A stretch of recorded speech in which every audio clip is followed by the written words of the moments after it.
بسم اللہ الرحمن الرحیم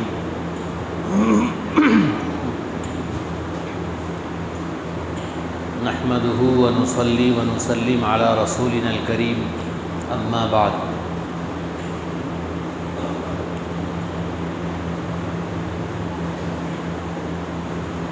سورہ آل عمران میں اللہ تعالیٰ نے جہاد اور قتال کا بھی تذکرہ فرمایا ہے اور اس سے متعلق احکام بھی ہیں۔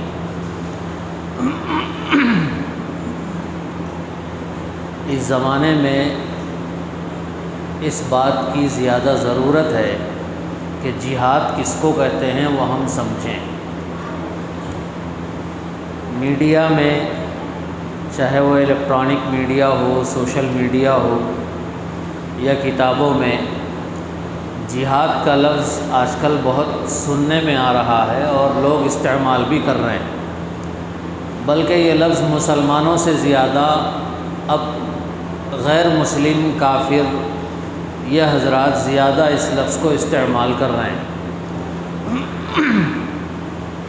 جب کبھی کوئی مسئلہ پیش آ جاتا ہے ملک میں تو اس مسئلے کے ساتھ جہاد کا ورڈ بھی ملا دیتے ہیں، جیسے لو جہاد کے نام سے آپ نے نام سنا، اور گزشتہ سال کورونا جہاد کے نام سے آپ نے ایک ورڈ سنا، اور ایسے ہی بہت سے الفاظ جوڑ دیے جاتے ہیں جہاد کے ساتھ۔ تو پہلے ہمیں یہ جاننا چاہیے کہ جہاد ہے کیا چیز، جہاد کہتے کس کو ہیں، یہ کیا ہے اسلام کے اندر، اس کی کیا حیثیت ہے۔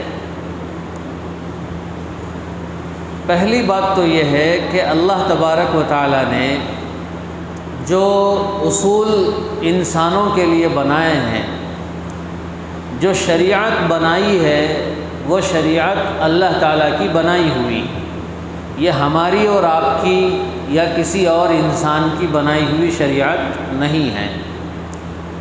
یہاں تک کہ شریعت کی من جملہ باتیں، تقریباً سبھی باتیں اللہ کی بنائی ہوئی ہیں، نبی کا بھی اس میں کوئی دخل نہیں ہے، نبی کا بھی اس میں کوئی دخل نہیں۔ یعنی نبی اگر چاہیں تو کسی چیز کو حلال کر دیں اور کسی چیز کو حرام کر دیں، یہ نبی کے بھی بس میں نہیں ہے۔ قرآن مجید میں کھلے ہوئے لفظوں میں ہے، اِنَّكَ لَا تَهْدِي مَنْ أَحْبَبْتَ وَلَكِنَّ اللَّهَ يَهْدِي مَن يَشَاءُ۔ اللہ تعالیٰ اپنے نبی پاک صلی اللہ علیہ وسلم سے کہہ رہے ہیں، اِنَّكَ لَا تَهْدِي مَنْ أَحْبَبْتَ، آپ جس کو چاہیں اس کو ہدایت نہیں دے سکتے۔ حالانکہ نبی کوئی معمولی ہستی نہیں تھے، نبی کا مقام پوری دنیا میں، پوری کائنات میں سب سے بڑا، اور اللہ کے بعد سب سے بڑا مرتبہ نبی کا ہے۔ لیکن اس کے باوجود بھی اللہ تعالیٰ فرما رہے ہیں کہ آپ جس کو چاہیں ہدایت نہیں دے سکتے، وَلَكِنَّ اللَّهَ يَهْدِي مَن يَشَاءُ، اللہ جس کو چاہے ہدایت دیتا ہے۔ تو شریعت کے معاملے میں نبی کا بھی کوئی خود سے دخل نہیں ہوتا ہے، وہ وہی کہتے ہیں جو اللہ کی مرضی ہوتی ہے۔ اللہ کی مرضی کے بغیر نبی بھی کچھ نہیں کہتے۔ نبی کا ہر حکم گویا اللہ کا حکم ہوتا ہے، اللہ کی طرف سے ہوتا ہے۔ تو پہلے یہ سمجھ لینا چاہیے کہ جو شریعت ہمیں ملی ہے وہ کسی انسانوں کی بنائی ہوئی نہیں ہے، وہ اللہ تعالیٰ کی بنائی ہوئی، اللہ تعالیٰ کی دی ہوئی شریعت۔ نماز نبی نے فرض نہیں کی، روزہ نبی کی طرف سے فرض نہیں کیا گیا، ایسے ہی زکوٰۃ نبی کی طرف سے فرض نہیں کی گئی۔ زکوٰۃ ہو، نماز ہو، روزہ ہو، اور بہت سے سارے احکامات یہ اللہ کی طرف سے فرض ہے، اللہ کا حکم ہے یہ کرو، اللہ کا حکم ہے نماز پڑھو۔ ایسے ہی ان تمام احکامات کے ساتھ ساتھ ایک حکم ہے جہاد کا، اللہ رب العزت کی طرف سے ہے، یہ نبی کی طرف سے یا کسی اور انسان کی طرف سے نہیں ہے، یہ اللہ کی طرف سے حکم ہے کہ جب ضرورت پڑی تو تم جہاد کرو۔ جہاد کس کو کہتے ہیں؟ جہاد کے کیا معنی ہیں؟ جہاد کے اگر ڈکشنری کے اعتبار سے اگر اس کے ہم میننگ دیکھیں گے تو جہاد کے معنی ہے کوشش کرنا۔ جہاد کے معنی ہے کوشش کرنا، جو بھی کوشش ہو اس کو جہاد کہتے ہیں۔ لیکن اسلام کے اعتبار سے، شریعت کے اعتبار سے جہاد کس کو کہا جاتا ہے؟ کیا ہر کوشش کو جہاد بولیں گے؟ نہیں، بلکہ شریعت کے اعتبار سے جہاد اس کو کہتے ہیں کہ جو اسلام کے دفاع کے لیے، اسلام کی حفاظت کے لیے آپ جو محنت کرتے ہیں تلوار کے ذریعے یا تیر کے ذریعے یا بندوق کے ذریعے، اور دشمن سے کرتے ہیں۔ کس سے؟ دشمن سے۔ اسلام کے دشمن سے جو مقابلہ ہوتا ہے وہ مقابلہ چاہے تیر کے ذریعے ہو، چاہے تلوار کے ذریعے ہو، چاہے بندوق کے ذریعے ہو یا کسی اور چیز کے ذریعے ہو، دشمن سے جو مقابلہ ہوتا ہے اسلام کی حفاظت اور اسلام کی اشاعت کے لیے، اس کا نام ہے جہاد۔ اس کو کہتے ہیں جہاد۔ اب اس جہاد میں آدمی مر بھی سکتا ہے، آدمی مار بھی سکتا ہے، اور اس جہاد کے اندر نقصان بھی ہوتا ہے، کامیابی بھی ہوتی ہے، سب کچھ اس کے اندر ہوتا ہے۔ لیکن جہاد کا جو مقصد ہے وہ واحد مقصد یہ ہے کہ اللہ رب العزت کے نظام کو دنیا میں قائم کرنا، اللہ کے نظام کو دنیا میں قائم کرنا، اور انسانوں کا باہمی جو ظلم ہے وہ ظلم ختم کرنا۔ انسان جب انسان کو اپنا غلام بنانا شروع کر دے، جب ایک انسان دوسرے انسان کو غلام بنانا شروع کر دے تو یہ بات اللہ کو پسند نہیں۔ فرعون نے کیا کیا؟ فرعون نے یہی کیا کہ اس نے اپنے آپ کو رب کہا، اپنے آپ کو خدا کہا، اور جتنے انسان دنیا کے تھے سب کو اس نے اپنا غلام بنانا چاہا، اور کئی ایک کو تو غلام بنا لیا، اور وہ یہ کہتا تھا کہ میں جس کو چاہوں چھوڑ دوں، جس کو چاہوں قتل کر دوں، سب میرے اختیار میں ہے، میں پانی برساؤں گا، میں فلاں کروں گا، یہ کروں گا۔ اللہ رب العزت نے جب دیکھا کہ ایک انسان دنیا میں رہ کے دوسرے انسانوں کو اپنی غلامی پہ مجبور کر رہا ہے، اللہ تعالیٰ نے حضرت موسیٰ کو بھیج دیا کہ یہ غلامی صرف اللہ کی ہو سکتی ہے، انسان کی غلامی نہیں ہو سکتی۔ انسان کے غلام، انسان کا احترام تو کیا جائے گا، اس کی عزت کی جائے گی، اس کی مدد کی جائے گی۔ کوئی بوڑھا آدمی ہے اس کے پیر دبائے جائیں گے، جو مجبور آدمی ہے، بیمار آدمی ہے، اس کی مالش کریں گے، سب خدمت کریں گے، غلامی نہیں کریں گے۔ غلامی صرف اللہ کی ہوگی، اللہ کے علاوہ کسی اور کی غلامی نہیں ہو سکتی۔ تو اب اللہ کی غلامی ہوگی تو لہذا شریعت کی غلامی ہوگی، شریعت کی غلامی ہوگی تو نبی کی غلامی ہوگی، اس لیے کہ شریعت لانے والے نبی ہیں اور نبی ہمیں سکھاتے ہیں۔ تو جب تک ہم نبی کی غلامی نہیں کریں گے اللہ کی غلامی نہیں ہو سکتی۔ تو اللہ رب العزت نے انسانوں کو انسانوں کی غلامی سے نکالنے کے لیے بہت سے طریقے انسانوں کو دیے ہیں، مسلمانوں کو دیے ہیں، نبیوں کے ذریعے آئے وہ طریقے۔ کبھی ایسا ہوتا ہے کہ غلامی سے نکالنے کے لیے آپ کو سمجھانا بجھانا کافی ہو جاتا ہے، سمجھائیں گے کہ بھئی ایسا مت کرو، فلاں کرو، یہ غلط چیز ہے، یہ اچھی بات نہیں ہے۔ ایک آدمی سمجھنے سے سمجھ جاتا ہے، عام آدمی سمجھتا ہے، لیکن یہ سمجھنا اور سمجھانا ہر جگہ نہیں چلتا۔ خود باپ بیٹے میں بھی یہ ہمیشہ نہیں چلتا۔ باپ ایک حد تک بیٹے کو سمجھاتا ہے، بیٹا یہ غلط چیز ہے، فلاں ہے، یہ ہے۔ ماں بھی اپنے بیٹے کو ایک حد تک سمجھاتی ہے، اس کے ہاتھ پکڑ کے روکتی ہے۔ جب حد سے زیادہ بڑھ جائے تو ماں بھی ایک دھپا لگاتی ہے، باپ بھی ایک دھپا لگاتا ہے، اور بات بڑھ جائے تو باپ لکڑی لے کے شروع ہو جاتا ہے اپنے بیٹے کی تربیت کے لیے۔ کیوں؟ یہ تربیت کس لیے ہے؟ اس لیے ہے کہ اس کو سمجھائے۔ بس جب بات سمجھنے سے مکمل نہیں ہوئی اور سمجھنے سے نہیں بنی تو پھر دوسری تدبیر اختیار کی گئی۔ تو اب یہی طریقہ پوری دنیا کے اندر قوموں کے ساتھ بھی اختیار کیا جائے گا کہ تم ہمیں اگر غلام بناتے ہو، ہمیں انسانیت کی آزادی نہیں دیتے ہو، تو پہلی بات تو یہ ہے کہ بھئی ہم تمہیں سمجھائیں گے کہ بھئی ایسا مت کرو، یہ غلط طریقہ ہے۔ اور اگر تم سمجھنے سے نہیں مانتے ہو، نہیں تمہاری بات نہیں بنتی ہے، تو پھر ہمارے اختیار میں جو کچھ ہے وہ کریں گے، جو کچھ اختیار میں ہے۔ اگر ہاتھ اٹھانا پڑا ہاتھ اٹھائیں گے، تمہاری گردن دبوچنی پڑے گردن دبوچ لیں گے، اگر تمہاری گردن اڑانی پڑے تو گردن بھی اڑائیں گے، لیکن ہم آزادی کے ساتھ رہیں گے، ہم پوری آزادی کے ساتھ رہیں گے اور پورے اپنے حق کے ساتھ رہیں گے۔ اسی کا نام میرے دوستو جہاد ہے، اور اسی کا نام دوسری قوموں کے نزدیک کچھ دوسرا ہے، لیکن ہر قوم کے نزدیک یہ طرز عمل ہے، ہر قوم کے پاس، یہ صرف مسلمانوں کے پاس نہیں ہے، ہر قوم اس کو اپناتی ہے۔ آج دہشت گردی کے نام پہ امریکہ پوری دنیا میں بمباری کر رہا ہے، ایک دوسرے کو لڑا رہا ہے۔ بھائی کیوں لڑا رہے ہو؟ تمہیں قتل کرنے کا حق ہے اور ہمیں قتل کرنے کا حق نہیں، تمہیں اپنا ڈیفینس کرنے کا حق ہے اور ہمیں اپنے ڈیفینس کا حق نہیں، یہ کیسی بات ہو سکتی؟ جس طریقے سے تمہیں اٹیک کرنے کا اور ڈیفینس کرنے کا حق ہے، ایسے ہی ہمیں بھی ہے۔ ہمیں بھی اسلام نے حکم دیا ہے کہ اللہ کی غلامی میں لانے کے لیے تم جہاں جو تدبیر اختیار کر سکتے ہو کرو۔ یہی وجہ ہے کہ نبی اکرم صلی اللہ تعالی علیہ وسلم نے اپنی زندگی کے اندر اسلام کو عام کرنے کے لیے اور انسانوں کو انسانوں کی غلامی سے نکالنے کے لیے اگر کبھی ضرورت پڑی تو آپ صفا پہاڑی پہ چڑھ کے اعلان آپ نے کیا کہ دیکھو ایک کلمے پہ آ جاؤ، اللہ کو ایک مان لو، اللہ کا اقرار کر لو، گناہوں سے بچ جاؤ، بتوں کی پرستش بتوں کی پوجا چھوڑ دو، ایک کو خدا مانو۔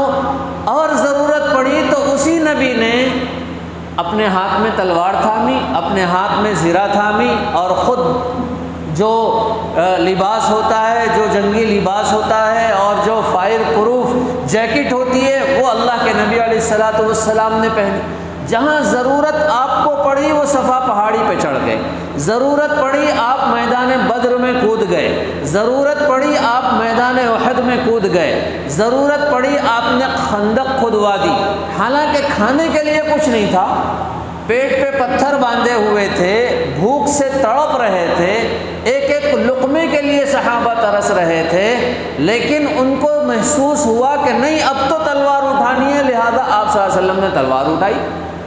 تو آج یہ جو ذہن میں موجود ہے کہ بھئی جہاد نعوذ باللہ آج ختم ہو گیا، اس کی ضرورت نہیں ہے، ایسا آج بہت سے لوگ کہہ رہے ہیں۔ یہ کوئی غیر نہیں، ہمارے ہی لوگوں میں سے جن کا نام مسلمان ہے۔ ایک نام میں آپ کو بتاتا ہوں جو یوٹیوب چینل پہ اور دوسرے میڈیا وغیرہ پہ جو آج کل بہت زیادہ بدتمیزیاں پھیلا رہا ہے اور اسلام کے خلاف شکوک و شبہات پھیلا رہا ہے، اس کا نام ہے جاوید غامدی۔ جاوید احمد غامدی کے نام سے وہ ویڈیو بناتا ہے اور اسلام کے ماننے والوں کے درمیان شکوک و شبہات پھیلانا۔ وہ یہ کہتا ہے کہ بھئی آج جہاد کی ضرورت نہیں ہے۔ بھئی کیوں ضرورت نہیں؟ کیا اسلام ختم ہو گیا؟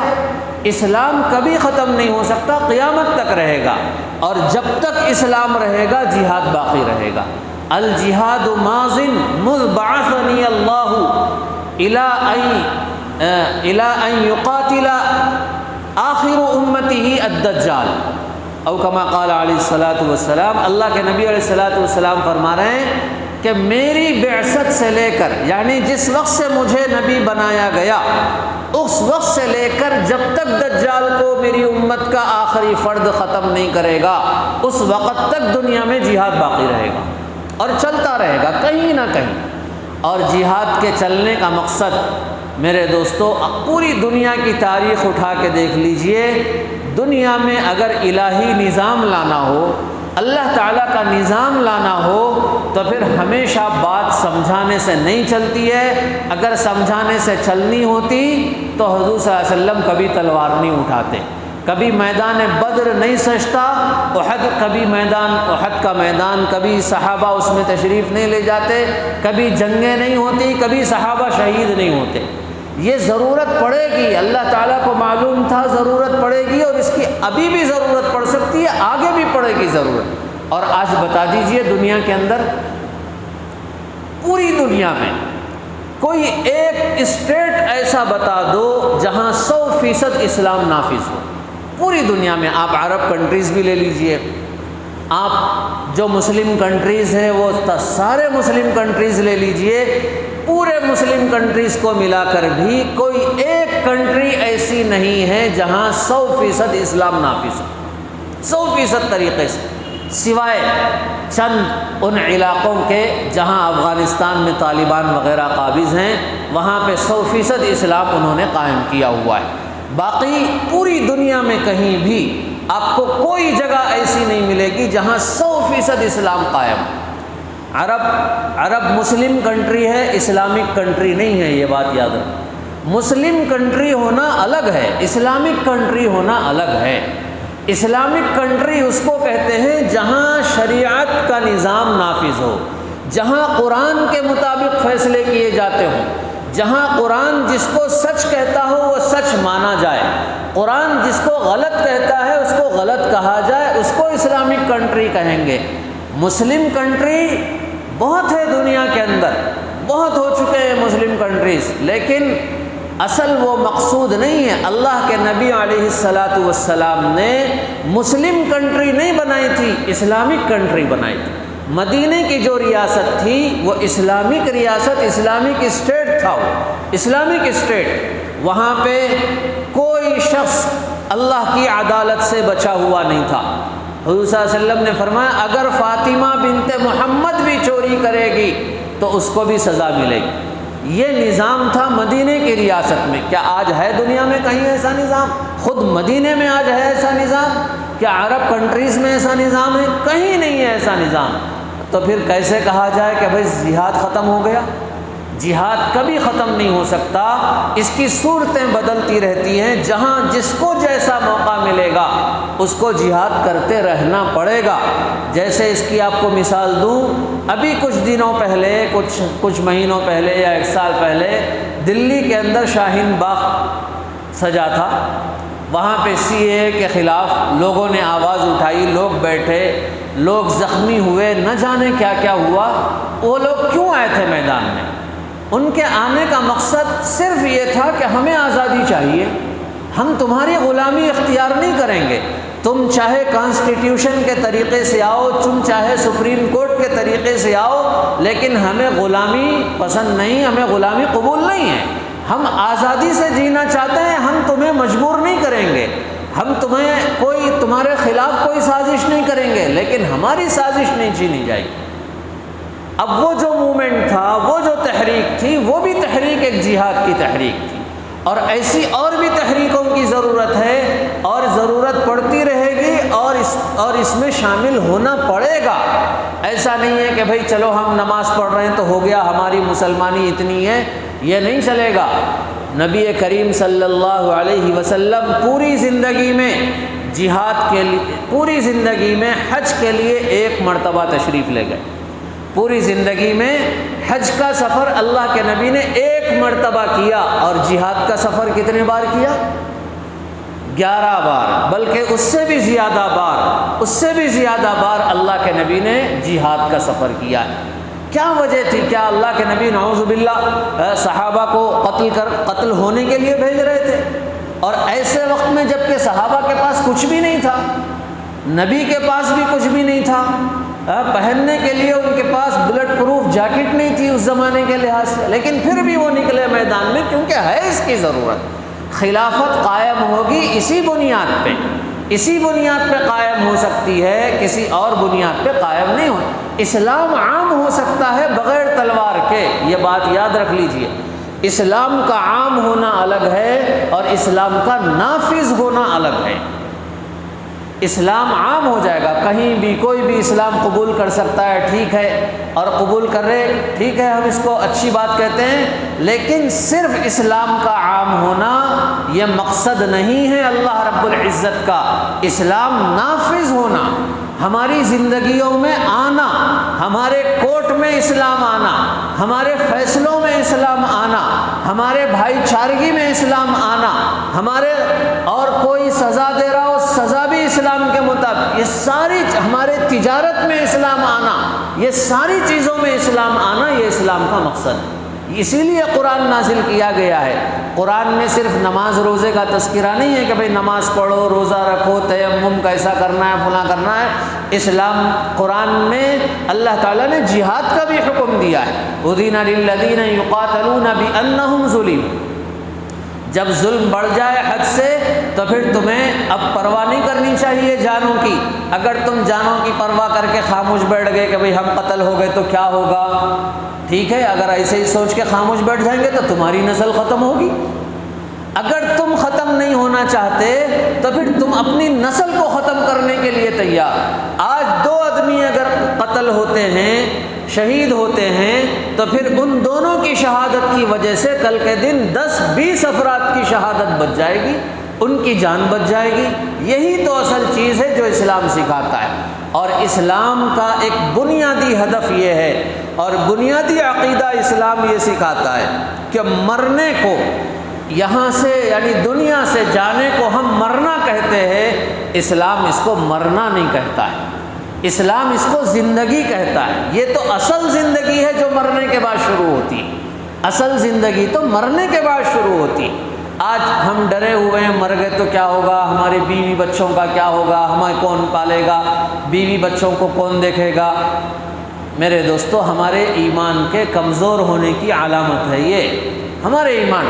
کیا آج ہم جو بیوی بچوں کو کھلا رہے ہیں وہ ہم کھلا رہے ہیں؟ ٹھیک ہے، میں اپنی بیوی کو کھلا رہا ہوں، میں اپنے بچوں کو کھلا رہا ہوں، کل کے دن میں مر گیا، کون کھلائے گا؟ کوئی تو کھلائے گا نا۔ اللہ تو کھلانے والا ہمیشہ۔ آج اللہ تعالیٰ نے ہمیں سبب بنایا، ذریعہ بنایا، کل کوئی کسی اور کو بنائے گا۔ اگر صحابہ بھی یہی سوچتے تو پھر صحابہ اپنے گھروں سے تلوار لے کے نہیں نکلتے۔ حضرت حنظلہ کبھی نہیں نکلتے اپنی دلہن کے بازو سے اٹھ کے۔ انہوں نے جان لیا تھا کہ نبی کے حکم پہ اگر مرنے کا حکم ہے تو مر جانا ہے، نبی کے حکم پہ نکلنا ہے تو نکل جانا ہے۔ حضرت حنظلہ بغیر غسل کر کے نکل گئے، اپنی بالکل نئی نویلی دلہن کو اپنے بغل میں اور بستر سے چھوڑ کر بغیر غسل کیے میدان جہاد میں نکل گئے اور شہید ہو گئے۔ اور شہید کیا ہوئے، بلکہ انہوں نے حقیقی زندگی پالی، حقیقی زندگی انہیں ملی۔ اسی لیے قرآن کہتا ہے کہ جو شہید ہو جائیں اللہ کی راہ میں انہیں مردہ مت کہو، وہ تو زندہ ہیں، وہ زندہ ہیں، انہیں رزق دیا جاتا ہے۔ اور اس کی مثالیں آج دنیا میں ہم دیکھتے بھی ہیں، کہیں کہیں آج بھی ایسی مثالیں نظر آتی ہیں کہ کسی کو شہید ہوئے 2 سال ہو گئے، 10 سال ہو گئے، کبھی کسی وجہ سے ان کی قبر کھودی گئی تو لاش ان کی تر و تازہ آج بھی نکل رہی ہے۔ آج تو کئی ویڈیوز ایسے آ چکے ہیں جن کی لاشیں تر و تازہ ہیں، اور تر و تازہ لاشیں تو ہو سکتا ہے کسی اور وجہ سے دوسرے لوگوں کی بھی ہوں، جیسے فرعون وغیرہ کی لاشیں آج بھی موجود ہیں، لیکن بغیر دوائی کے، بغیر حنوط کیے ہوئے اور بغیر کسی کیمیکل کا اسپرے کیے ہوئے وہ لاشیں محفوظ پھر بھی ہوتی۔ یہ کون ہے؟ یہ اللہ تعالیٰ دکھا رہے ہیں دنیا کو کہ دیکھو شہید زندہ ہوتا ہے۔ تو جہاد کا بنیادی مقصد ہے دنیا سے ظلم کو مٹانا، اور جہاد کا بنیادی مقصد ہے اللہ کی غلامی میں سب کو لانا۔ انسانوں کی غلامی انسانوں کے لیے یہ قابل برداشت بھی نہیں ہے، قابل قبول بھی نہیں ہے، اور اللہ کا نظام دنیا میں قائم کرنا یہ جہاد کا مقصد ہے۔ جہاد اتنا متبرک عمل ہے کہ اگر مسلمان آج بھی اس عمل کو اپنا لیں، آج دنیا میں کوئی مائی کا لال انسان کی طرف، مسلمانوں کی طرف آنکھ اٹھا کے نہیں دیکھ سکتا۔ ہم نے اس فریضے کو چھوڑ دیا جس کی وجہ سے آج دشمن ہمیں گھور گھور کے دیکھ رہا ہے، ڈرا رہا ہے، ہمیں دھمکا رہا ہے۔ کیوں ہم نے یہ کام چھوڑ دیا؟ اور جہاد ایسے مبارک عمل کو بدنام کرنے کے لیے کبھی لو جہاد کا شوشہ چھوڑا جاتا ہے، کبھی کورونا جہاد کا، کبھی دوسرے، کبھی کچھ۔ یہ جہاد کیوں عام کیا جا رہا ہے؟ تاکہ کہ اس کو بدنام کیا جائے۔ کیوں؟ یہ ایک مبارک عمل ہے، یہ بدنام ہوگا تو لوگ ڈریں گے جہاد کا نام لینے سے۔ جہاد کا نام لینے سے ڈرنا نہیں ہے، ڈنکے کی چوٹ پہ ہم نام لیں گے، ضرورت پڑیں گے تو کریں گے بھی انشاءاللہ۔ تو یہ چیز ہمیں جاننے کی بہت بڑی ضرورت ہے۔ اللہ تبارک و تعالی ہم سب کو قرآن کے حقائق سمجھنے اور اس پر ایمان لانے اور اس پر ثابت قدم رہنے کی توفیق نصیب فرمائے۔ سبحان اللہ و بحمدہ، سبحانک اللہم و بحمدک، اشہد ان لا الہ الا انت، استغفرک و اتوب الیک۔